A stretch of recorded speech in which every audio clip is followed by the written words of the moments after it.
Aum Ugraḥ Pashupatistarksha Priya Bhakta Parang Tapaha Data Dayaktaro Daksha Kapardin Kama Shasanaha. Namaste. So let's continue on with Śrī Śiva-sahasranāmam. And we're at shloka 12. Ugraḥ, fierce, angry, belligerent. Why do people characterize Lord Shiva like this? I've never seen him in that mood, but I've heard stories. Well, the reason is that he is the destroyer by nature. He is the guṇa-āvatar of tamo-guṇa, destruction, death, endings, like that. He's Saturn, he's death, he's the heavy. He's willing to play the heavy. But you see, beneath that is the compassion of showing us, reminding us again and again, that this world is temporary. This material world, nothing lasts. It all passes away. Even the forms of Rudras pass away. Only Sadashiva remains. So when we forget that and we become identified with the material things, and we think, well, this is me, or at least we think this is mine, my body, my life, my mind, But we're not seeing rightly. There is actually no boundary, no solid line separating one thing from another in the world. Everything is dependent. Everything is linked to a network of causes, cause and effect, and then the effect becomes the cause for the next stage, as we've discussed so many times about paticca samuppada, the process of becoming. This is going on eternally in the material world. Except even the material world itself comes to an end. And who's responsible for that? Shiva. Or more properly, Rudra. Rudra is the Shivanga. He's the limb of Shiva. He is the active part of Shiva in the material world. And Sadashiva is the transcendental part outside the material world. And you see, these illustrations, these metaphors are so important because we are of the same nature.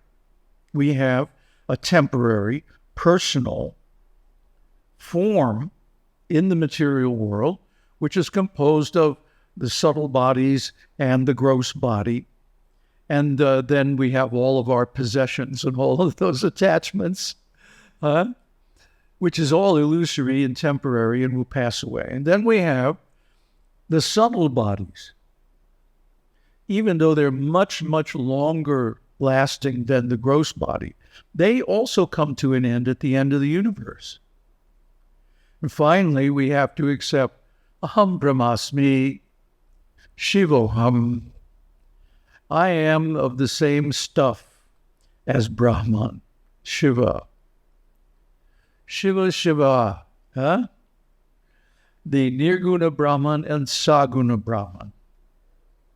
So he's not really so mean and nasty. He's just reminding us of what is already so. Pashupati, we're the Pashu. We're the livestock. We're the cattle. He's a rancher. He's raising all these species of life all over the universe. 800,000 species of life, according to the Vedas. And what is it?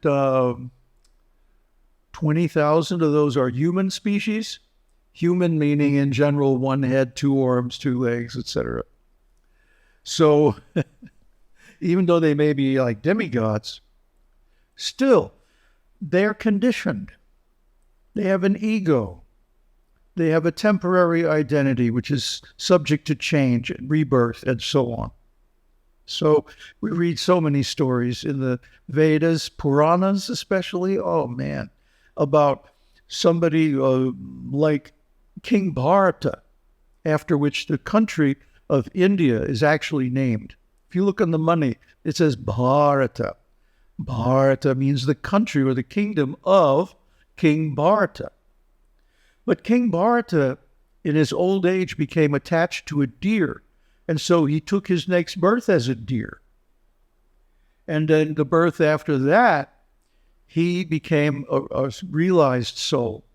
But he didn't reveal this to the outside world. He just played like a dumb idiot. And he's known as Jada Bharata. So, you see, all of us have our histories going back to the beginning of the creation. So, what? The only thing that lasts is being and awareness. Brahman and Shiva. That's the only thing that lasts. Everything else is due to change, sooner or later. So the people who think that this is real are pashu. They're animals, basically. They simply follow the body around and do whatever the senses dictate and try to maximize their sense enjoyment and their attachment and identification with the material world. Huh? The one who dies with the most toys wins. Have you ever heard that saying about rich people? Stupid. What they're doing is simply creating an endless series of rebirths. It's terribly sad. So what we need to do is become in a relationship with Pati, Pashupati, the father, the progenitor, the actual owner, the master of the Pashu, of the animals. And he'll civilize us. He'll bring us to self-realization. And from there, then he was willing to recognize us as equals. This is my experience. Because why? Priya Bhakta. Priya means beloved.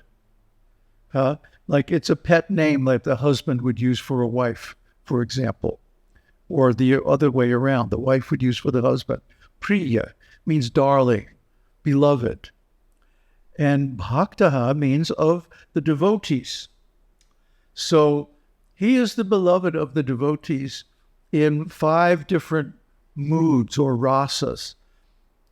That is neutrality, servitorship, friendship, parenthood, and conjugal love, the greatest of all. So he is willing to be the object of our love, and he will reciprocate that love. And the reason he's the favorite is because of all the deities, he gives the most immediate response. This is my experience too. That when you approach Shiva, as described in the Shiva Purana, he responds instantly. He instantly removes the causes of suffering in the material world. All you have to do is chant his name, Om Namah Shivaya.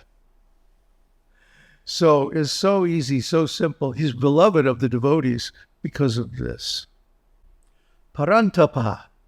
Remember, we were talking a couple of videos ago about tapaha, and that he is the scorcher even of the sun. Tapa. So similarly, he's the scorcher of everything. You know, he can even defeat himself in another form if he wants to. We'll get to that in a minute with Cupid. But he is really undefeatable. He is the grand champion of warriors. Why?